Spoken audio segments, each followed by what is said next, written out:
나무석가모니불 더할 나위 없이 지극히 청정하고 완벽한 가르침인 초기 경전의 석가모니 부처님의 말씀을 쉽고 명확하고 상세하게 풀어 펼쳐 보여주시는 순일 원장 스님께 감사 올립니다. 사성제 개정의 팔정도를 닦아나가는 여정에서 모범이 되어주시는 순위선원 불자 도반님들께 감사 올립니다.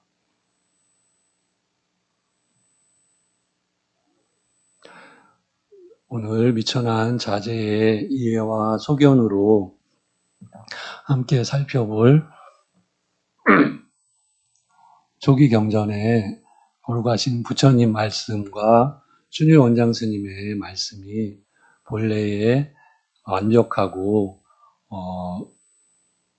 명확한 그 가르침에 가능하면 어긋나지 않기를 소망합니다. 예, 같이 오늘 살펴볼 경전은 마치마니까야 78번째 사만나 만디까 경입니다.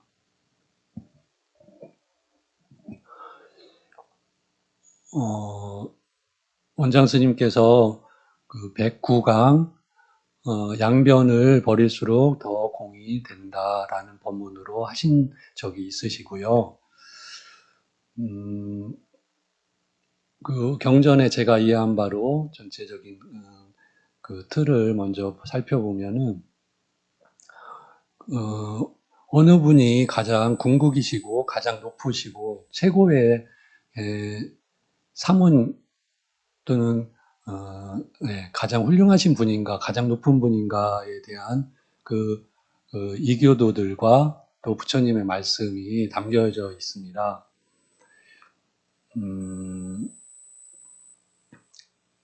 저희가 그 궁금한 거죠. 그냥 삶에서 어느 분이 가장 훌륭하고 가장 뛰어나고 어떤 가르침이 가장 위대하고 훌륭한가 이거에 대해서는 저희 이제 사람이라면 누구나 가장 큰 관심을 갖는 그런 주제가 아닐까 생각이 들고요. 그것을 지금 이 경전에서는 굉장히 상세하고 명확하게 다 드러내 밝혀주시죠.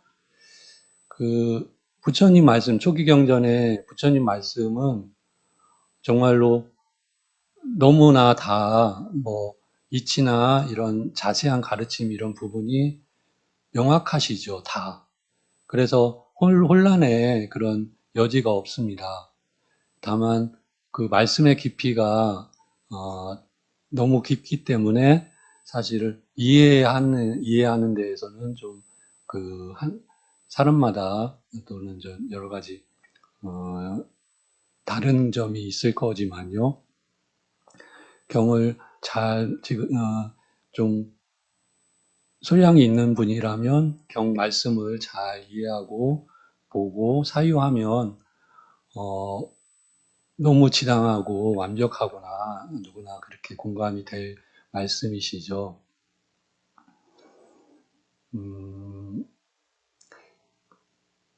네, 그래 이 경전에서는 부처님 말씀은 저 사성제 개정의 발정도로 이렇게 집약이 되고요. 모든 말씀이 다 그렇습니다.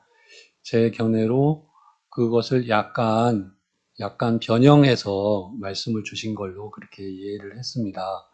사성제 개정의 팔정도를 약간은 그 포커스를 조금 다른 곳에 잡으셔서 바른 사유 그리고 바른 정진 그 다음에 좀 바른 삼매 바른 해탈에 좀 더 포커스를 주어서 설하신 거다 이렇게 여겨졌어요. 네, 그래서 좀 더 경전의 말씀을 살펴보도록 하겠습니다. 요 장소는 부처님께서 기원 정사에 머무실 때 설해진 경전이신데요. 아마 그 근처였던 것 같아요. 말리가 원림이라고 하는 강당이 큰 강당이 있었고 토론 장소로 쓰여지는 하나의 강당이 있는 말리가 원림에서 이야기가 시작이 돼요. 전체 제가 살펴보진 않았지만 그 경전 말리가 원림은 저희는 좀 잘 아는 경전 뽀따바따경 거기서 설해진 것과 시작이 거의 같아요. 그래서 뽀따바따경은 원장 스님께서 순위 원장 스님께서 굉장히 중요한 경전의 하나로 말씀을 주시고 있죠. 네, 이 경전도 그 같은 장소에서 그 강당에 제 생각에 지금으로 보면 주말쯤 되는 것 같아요. 휴일처럼. 그때는 전 그런 거 개념은 없었을 것 같은데, 그러니까 반짜 띠까 반짜 깡까 목순이에요. 제가 불자님이신데요. 이름이 좀 재밌어요. 반짜가 이제 5가지, 반짜 앙가라고 해서 앙가가 도구랍니다. 그러니까 5가지 도구를 잘 다루는 이름에 붙어 있답니다. 의미가. 이분이 이제 목수기 때문에 5가지 도구가 이렇게 대략적으로 봤을 때 대패, 끌, 망치, 줄 이런 거로 이렇게 여겨지죠. 이거를 이제 잘 다루는 분이시니까 제 생각에 직업이 이제 바른 직업을 가지신 분이구나 이런 생각이 드는데요. 경전 여러 곳에 부처님께서 비유로 드는 분이 이제 도기공,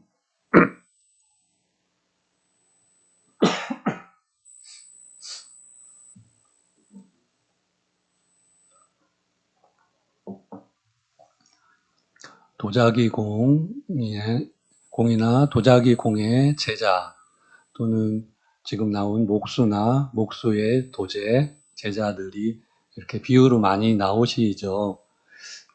제 생각에 그런 직업이 좀 상대적으로 사람들과 접촉이 좀 적고 자기가 하는 일에 잘 몰입이 되고 그래서 좀 바른 생계를 위한 직업이 되겠다 이런 생각이 들었어요. 이 반짝강가 목수도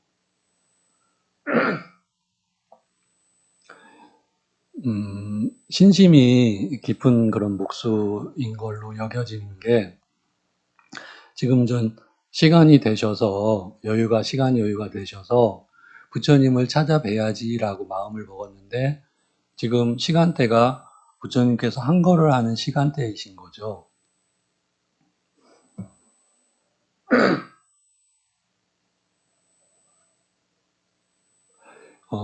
그러면 이제 마음으로 존경을 받는 그런 스님을 찾아뵈야지라고 또 여겼는데 그런 스님들도 마찬가지로 한거를 할 때겠다. 그래서 이제 시간 여유가 돼서 그 말리가 올린 거기로 이제 찾아가시는 거죠. 그때 마침 그 강당에 그 경의 제목인 사마나 만디카의 그 아들인데 우카하마나라고 하는 외도 수행승입니다. 유행승인데 사마나 만디카의 아들 우카하마나 그 유행승과 한 300여 명의 그 대부분 아마 출가자였던 모양입니다. 그분들이 이제 수행은 하진 않고 여러 가지 이야기를 나누는데 주로 이제 쓸데없는 잡담이 이제 쭉 나오는 거죠. 거기에 아마 이제 좀 우두머리 격인 것 같아요. 오카 하마나 유행승이 그 이야기를 이제 시끄럽게 이야기를 나누는 중에 그 반짝 깡가 목사가 우는 것을 이제 보고서 오카 하마나 유행승이 여러분들 조용히 합시다. 지금 사와띠에 흰 옷을 입은 고타마 부처님의 제자들은 제자 신도들이 불자님들이 사와띠에 살고 있고 그 중에 한 명인 마짜깡과 목수가 오고 있는데 그들은 조용함을 좋아하고 조용함을 칭송하고 길들여져 있습니다. 우리가 지금 계속 이야기를 하면 그가 오지 않을 거고 우리가 조용히 하면 우리에게 올 겁니다. 그래서 반짝강과 목수가 가서 이제 인사를 나누고 이제 앉아서 이제 담소를 나누게 됐습니다. 이렇게 이제 부분적으로 나오지만 흰 옷을 입고 조용함을 좋아하고 길들여져 있는 그런 부처님의 불자 제자라는 용어가 그 부처님 제자 불자님들의 어떤 단아하고 조용한 그런 면모가 보여지는 것 같습니다. 네, 그래 이제 그 우카하나마 유행승이 나는 네 가지 법을 갖춘 자를 대적할 수 없는 사문, 최고의 경지를 얻은 자, 유익한 법을 가진 자, 세상의 유익함을 얻은 자라고 천명합니다. 무엇이 네 가지입니까? 여기 수행승이겠죠. 여기 어떤 사람이 삿된 몸의 행위를, 몸의 업을 짓지 않고 삿된 말의 업을 짓지 않고 삿된 사유를 하지 않고 삿된 생계를 하지 않는 자가 있다면 그가 지금 말한 가장 유익한 법을 갖추고 최상의 유익함을 가지고 최고의 경지를 얻었고 대적할 수 없는 사문이 될 것이다. 이렇게 나는 확신합니다. 천명합니다. 이렇게 이야기를 하는 거예요.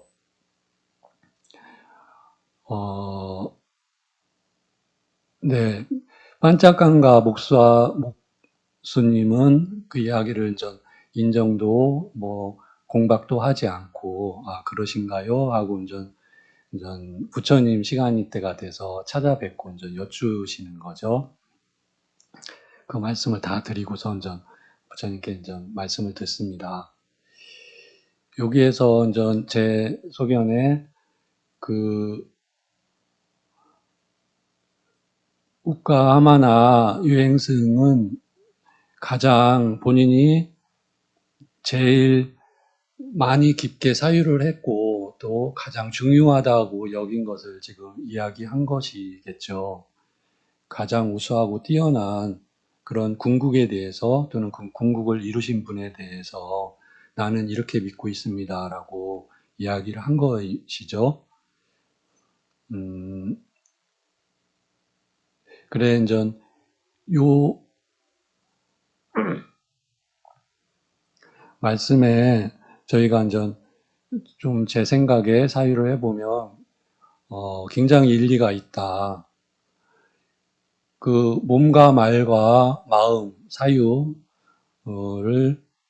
삿된 해로운 사유를 하지 않고 바른 직업을 갖고 있는 그런 사람이라면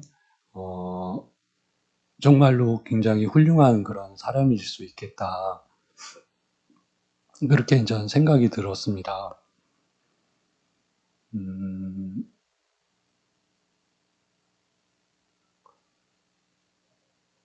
그게 어쩌면은 지금 원장 선생님께서도 본문에 자주 말씀하셨지만 그 일반 종교의 그 가르침과 바른 일반 정통 종교의 가르침과 일치를 하는 것이고 그렇지만 부처님께서는 그 이상을 다 알고 실현하셨기 때문에 그 이상을 다 드러내셨던 거죠. 그래서 어찌 보면은 부처님께서는 요거를 좀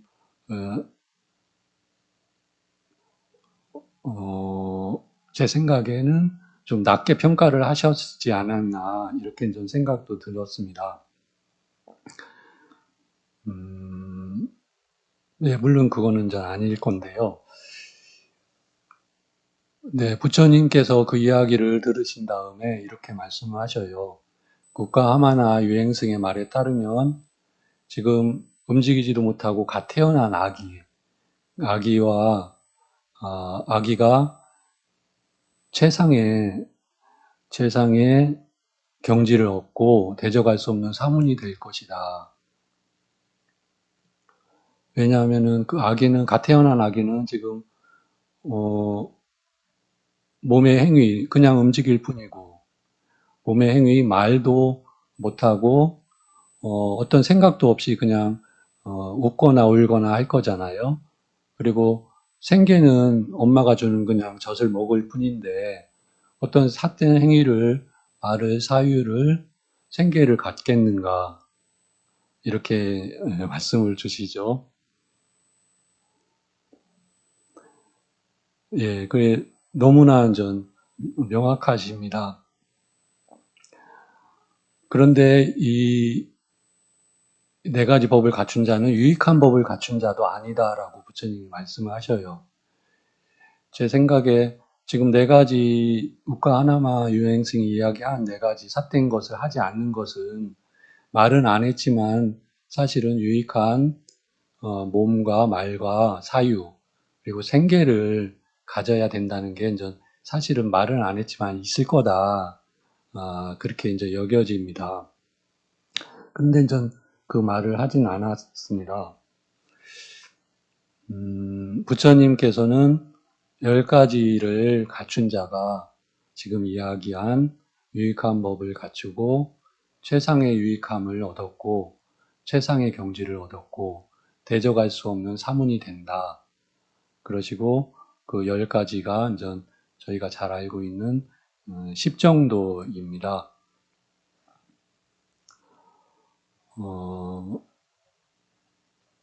8정도와 이제 10정도가 저희가 잘 알고 있는데 8정도 그 위대한 40가지 경이라고 하는 경에서는 8정도를 구족한 자는 유학의 경지를 얻은 거고 10가지 8정도에 더해서 바른 지혜, 바른 해탈을 증득한 자가 무학의 경지를 얻은 자다라고 부처님이 말씀 주셨어요. 그러니까 지금 전 해탄 열반을 이루신 분이 당연히 대적할 수 없는 최상의 경지를 얻은 분이 된다라는 게 이제 너무 명확하십니다.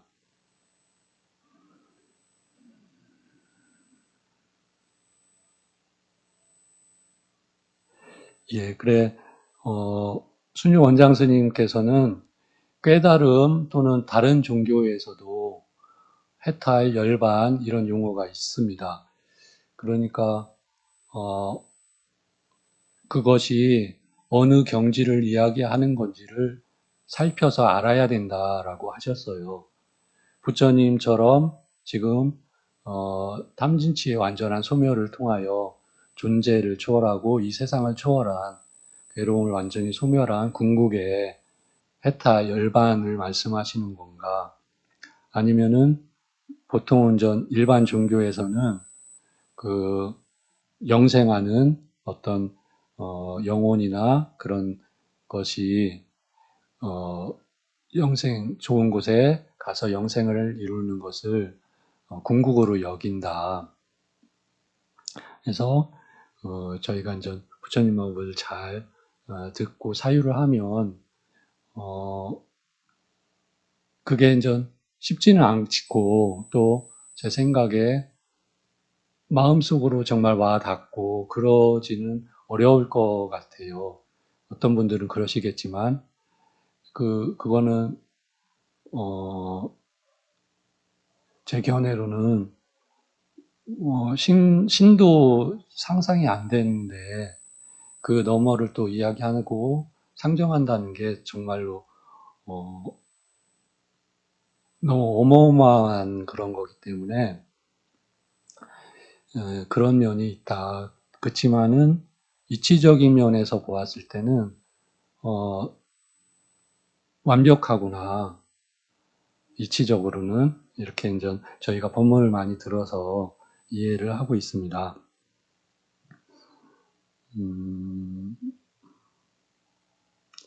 네, 부처님께서 그 10가지를 구축한 자가 가장 최상의 수행자 궁극의 경지를 이루신 분이다라고 먼저 말씀하시고요.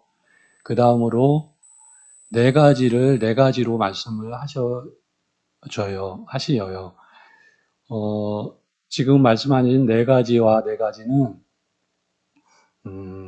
제가 볼 때 사성제에서 특히 이제 도성제, 고집열도의 도성제, 괴로움을 소멸하는 방법, 그게 이제 개정회와 팔정도이고, 그 팔정도에서,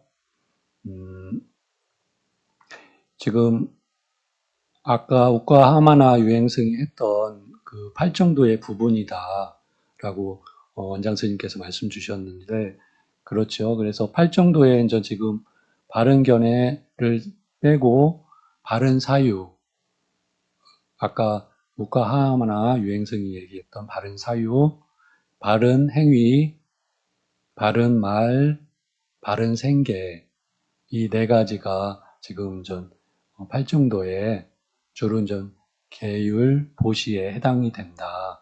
이렇게 알고 있지요.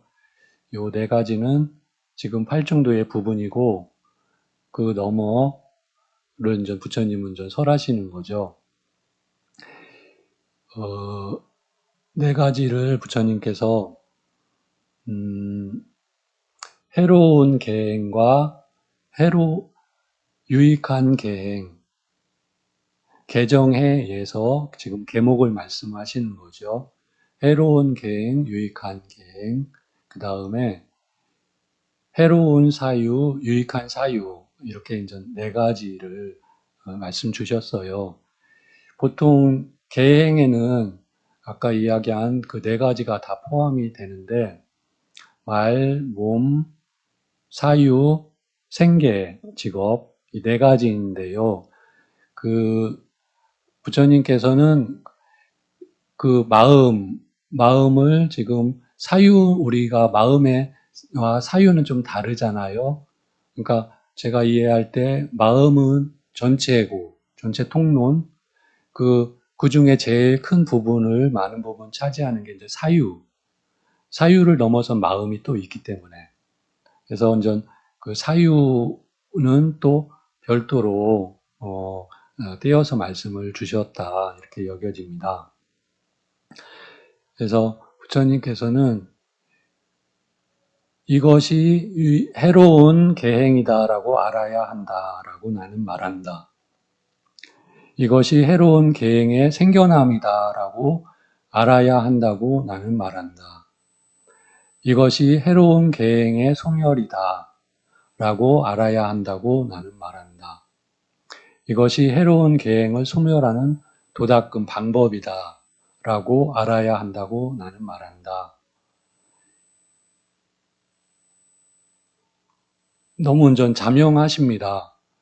부처님께서는 저희는 사성제를 당연히 알아야 되는 거죠. 근데, 사성제를 알아야 한다라고 나는 말한다, 그런 말씀은 안 하신 걸로 제가 알거든요. 근데 이거 지금 부처님께서 알아야 한다라고 또 말씀을 하셨어요. 그러니까 이거는 저희가 알아야 되는 거죠. 그리고 저희가 사실 다 알고 있어요. 그런데 제 소견에 이게 저는 지금 좀 본문을 준비하다 보니까 외우게 된 거고요. 그러니까 사실은 외워야 된다는 말씀이셨던 거 아닌가. 물론 이해를 하고 실천하는 그 여정이 또 있는 거고요. 예, 저는 그렇게 여겨졌습니다. 이것이 해로운 계행이다. 그 다음에 이것이 유익한 계행이다. 해로운 사유다. 유익한 사유다. 이거는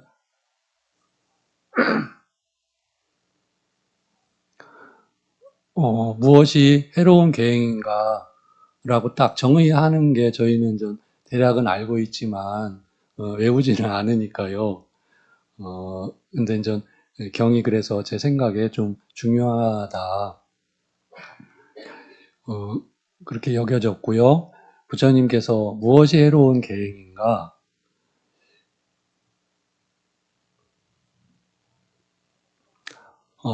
몸으로 짓는 삿된 행위. 당연하죠. 몸으로 짓는 삿된 말. 그 다음에 삿된 생계이다라고 세 가지를 주셨어요. 그래서 아까 사유는 지금 빠져 있고 뒤로 아까 해로운 사유로 이제 넘어가는 거죠. 그래서 지금 몸과 말에 그리고 생계에 삿된 행위가 해로운 계행이다라고 정의를 주셨고요. 그 다음에 그러면 이것은 어디에서 생겨나는가? 해로운 계행은 어디에서 생겨나는가? 마음이다.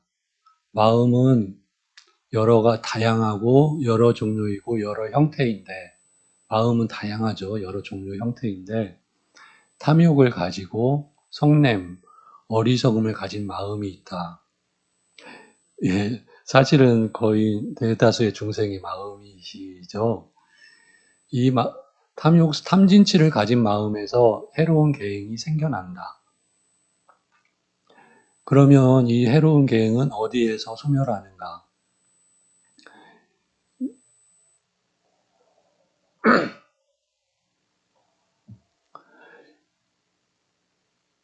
해로운 몸의 행위를 없애고 제거하고 해로운 몸의 행위를 없애고 바른 몸의 행위를 닦는다.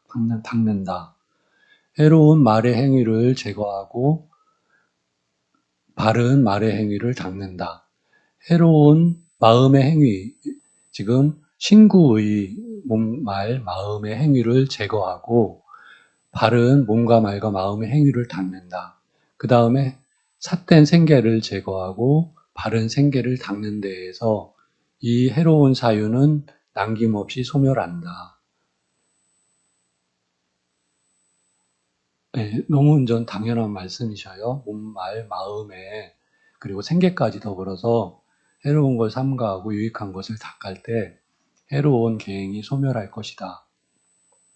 그러면 어떤 것이 이 해로운 계행을 소멸하는 도닦음인가? 이 도닦음은 사정근이 나오시고요. 이게 지금 유익한 계행, 해로운 사유, 유익한 사유 네 가지를 다 통틀어서 동일하게 사정근으로 나오셔요. 그래, 지금 해로운 계행과 유익한 계행까지, 그리고 유익한 사유까지도 소멸해서 초월하는 거죠. 그게 저희는 알고 있듯이 삼매이고 또 반야가 완전히 드러난 해탈 열반을 뜻한다.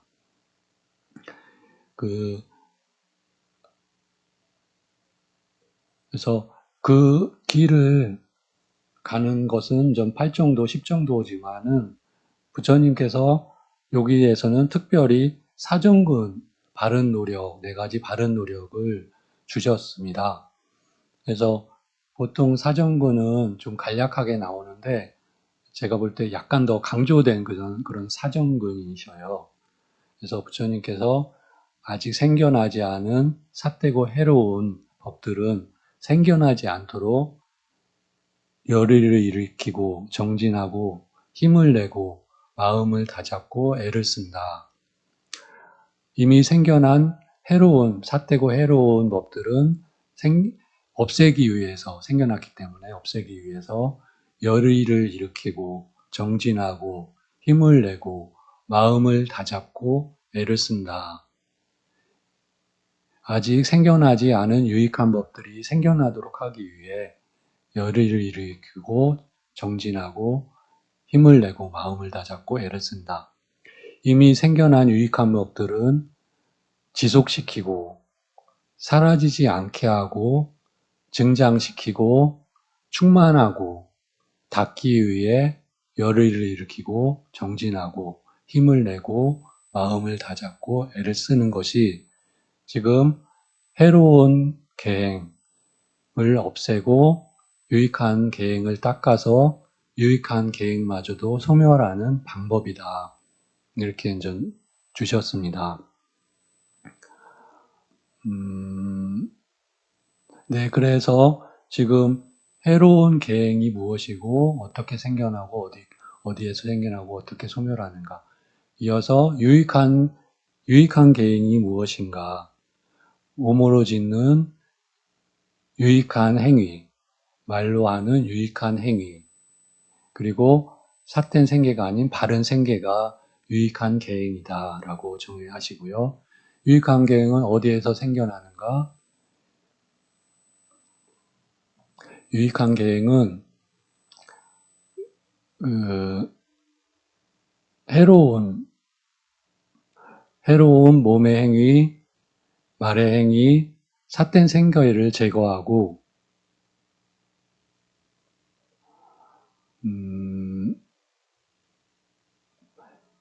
유익한 말의 행위, 몸의 행위, 말의 행위, 생계를 닦는 데에서 유익한 계행이 생겨난다.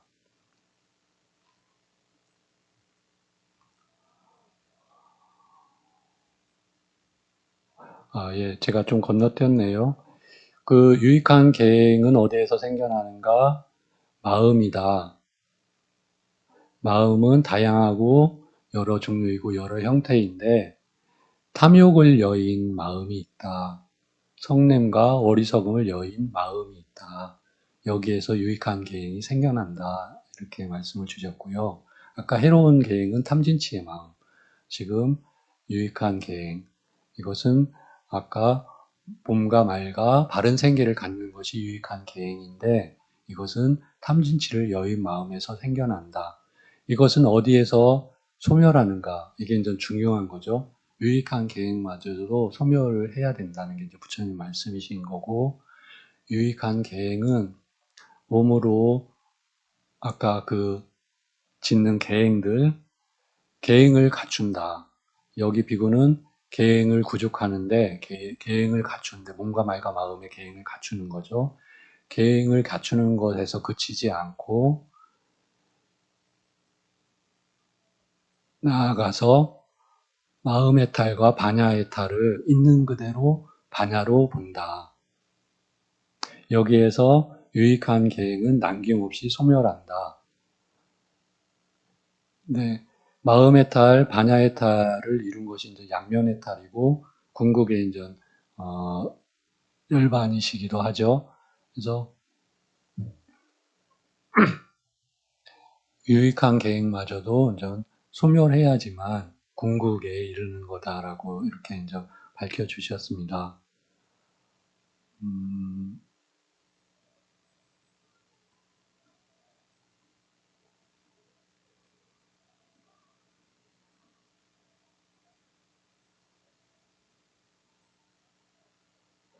네, 지금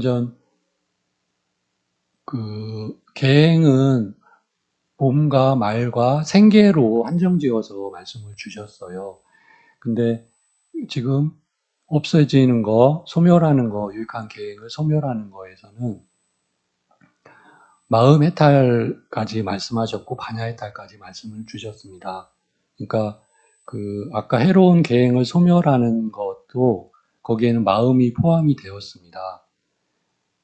아까 이제 우가하마나 유행승은 사유로 이야기를 했는데 부처님께서는 지금 마음으로 말씀을 주셨습니다. 그래서 사유는 별도로 또 말씀을 주시는데요. 어쨌거나 지금 탄빈치의 마음을 소멸한 마음의 탈은 우리는 법문을 잘 들어서 알고 있듯이 사마디를 통해서만 마음 해탈을 이룰 수 있다. 경전에는 마음을 완전히 다 갖춘 것, 마음의 완전한 모든 것을 갖춘 상태가 완전 삼매다. 마음의 구족이 삼매다라고 정의가 계시고, 그렇지만 그 궁극은 마음까지도 완전히 소멸한 상태가 부처님은 되셨고, 그런 경지가 있기 때문에 그것이 진정한 마음 해탈이고, 그때는 본래의 반야가 완전히 다 드러난 반야 해탈을 같이 이루게 된다. 이렇게 저희가 알고 있고요. 이제 그 마음의 부분집합이라고 할 수 있지만 가장 중요한 부분인 사유에 대해서 말씀을 주셔요. 그러면 무엇이 해로운 사유인가? 감각적 욕망에 대한 사유, 악의에 대한 사유, 해코지에 대한 사유이다. 예, 이게 이제 발정도의 이제 바른 사유, 저희가 잘 알고 있는 사유죠.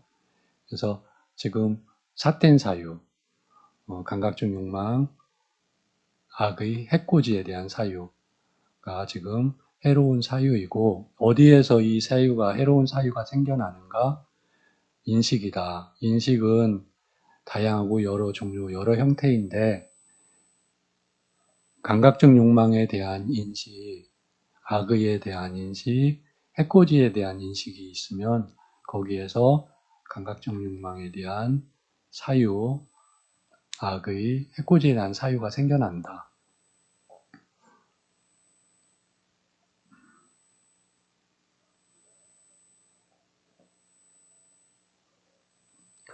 네, 그러면 어디에서 해로운 사유가 남김없이 소멸하는가? 여기 비구는 오직 감각적 욕망들을 떨쳐버리고 해로운 법들을 떨쳐버린 뒤 일으킨 생각과 지속적인 관찰이 있고 떨쳐버렸음에서 생긴 희열과 행복이 가득한 초선을 구축하여 머문다. 여기에서 해로운 사유는 남김없이 소멸한다. 그러면 무엇이 해로운 사유를 소멸하기 위한 도닦음 방법인가? 이것은 이제 아까 말씀드린 사정근 똑같이 나오십니다. 바른 정진이다. 무엇이 유익한 계행인가?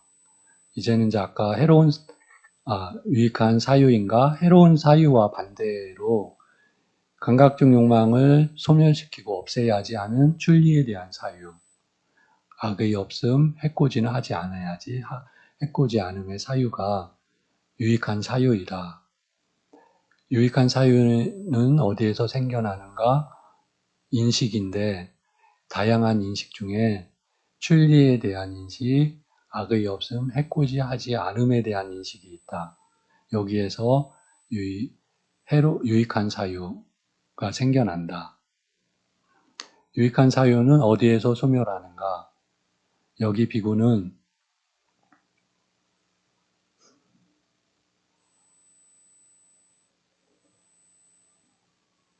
일으킨 생각과 지속적인 관찰이 가라앉았기 때문에 내면의 것이고 확신이 있으며 마음이 단일한 상태이고 삼매에서 생긴 희열과 행복이 가득한 이선을 구축하여 머문다. 여기에서 이 유익한 사유는 남김없이 소멸한다. 무엇이 유익한 사유를 소멸하기 위한 도닦음인가? 이것은 전 바른 정진 사정근이다. 이렇게 이제 나오셨습니다. 그래서 지금 별도로 이제 마음 중에서 사유를 해로운 사유, 유익한 사유가 정의를 부처님께서 주셨고요. 이것은 필히 삼매를 증득할 적에 해로운 사유가 소멸하고 나아가서 유익한 사유도 소멸하고 아까 마음의 해탈까지 이르렀을 때 완전한 궁극에 이르게 된다고 이렇게 이제 말씀을 주셨지요.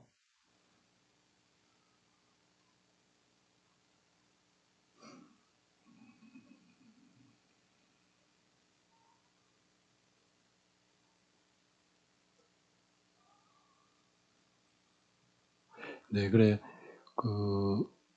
지금 보통은 부처님께서는 제가자분들에게는 그 사성제를 상세하게 설하지 않은 걸로 다른 경우에도 나오셨어요. 근데 지금 이 경에서는 반짝감과 목수가 굉장히 신심이 깊고 또 이해가 깊으신 분으로 여겨지고 부처님께서 그 사성제 중에서 좀 부분적인 거죠. 도성제를 일반적인 그런 것과는 좀 더 다른데 중점을 두셔서 법을 설해 주셨습니다.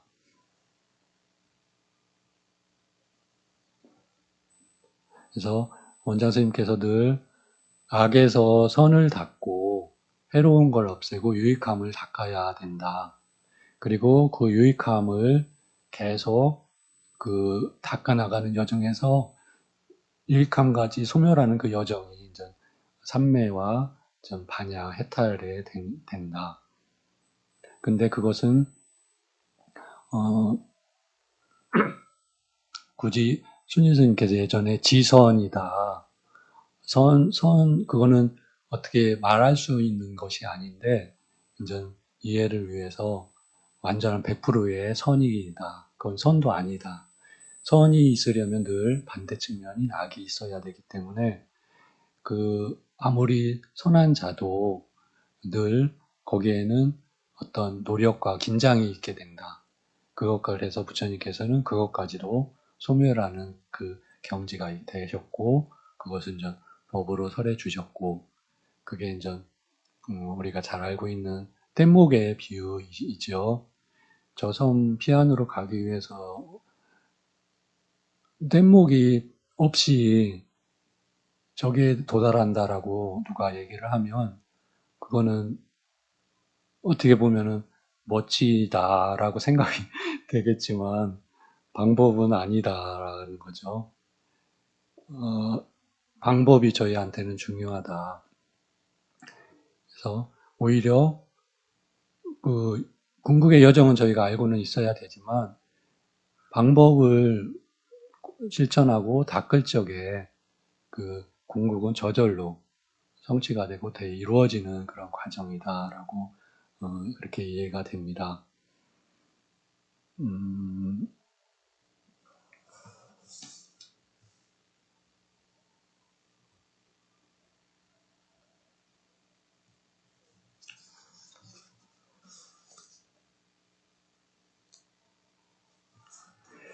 그 안골다니까야 다섯의 모음 195번째 경전 빙기아니 경이 있는데요. 이거 좀 잘 살펴보겠습니다. 간략히 빙기아니라고 하는 좀 바라문 장자세요. 이분도 신심이 굉장히 높으신 그런 분이셨고 이분이 인전 리차위족이 인전 그 시대에 인전 간혹 나오는데 용모가 화려하고 제가 볼 때는 종교 뭐 도덕성이 굉장히 뛰어난 그런 민족이었나 봐요. 어떤 족성 리차위족이 굉장히 이제 화려하고 아름다운 장식을 하고 부처님 주위에 한 500명 이상 수많은 리차위들이 이제 부처님 주위에 이렇게 앉아 있는 것을 빙기아니 바라문이 보고 감흥이 생기신 거예요. 그러시고 이제 그 부처님을 찬하는 말씀을 하셔요. 개성을 마치 향기로운 꽃과 나다 연꽃이 아침에 향내음을 풍기면서 피듯이 멀리 빛을 들이우신 부처님을 보라. 마치 허공에서 빛나는 태양과 같구나. 이렇게 개성을 하시니까 그 리차위들이 빙기아니를 축복하기 위해 500개의 옷을 빙기아니를 감쌉니다. 빙기아니 바라문이 그것을 받아서 다시 부처님을 감싸준다고 이렇게 나오셔요. 그러자 부처님께서 말씀하셔요. 리차위들이여 5가지 보배의 출현은 세상에서 아주 드물다. 무엇이 5인가? 열의 아래한 정평각의 출현은 세상에서 아주 드물다. 열애가 선언하신 법과 유를 설하는 사람은 세상에서 아주 드물다. 열애가 선언하신 법과 유를 설할 때 아는 사람은, 이를 아는 사람은 이해하는 사람이겠죠. 세상에서 아주 드물다. 열애가 선언하신 법과 율을 설할 때 알아듣지만 듣고 나서 법에 이르게 하는 법을 닦는 사람은 세상에서 드물다. 은혜를 알고 은혜에 보답할 줄 아는 사람은 세상에서 아주 드물다. 이렇게 5가지 말씀을 주셔요. 부처님, 그 다음에 부처님 가르침을 설하는 분, 그 다음 부처님 법을 이해하는 분, 듣고서 그 다음 법을 이제 닦고 실천하는 분. 그런데 좀 마지막 은혜를 알고 은혜에 보답하는 사람은 좀 맥락이 좀 다르셔요. 지금까지와. 제 생각에 이제 떠오른 게 이 은혜를 갚을 수 있는 한 가지 방법이 있다. 부처님 법을 닦고 실천하는 것이다. 이렇게 이제 말씀이 계신 거다. 그런 생각이 들었습니다.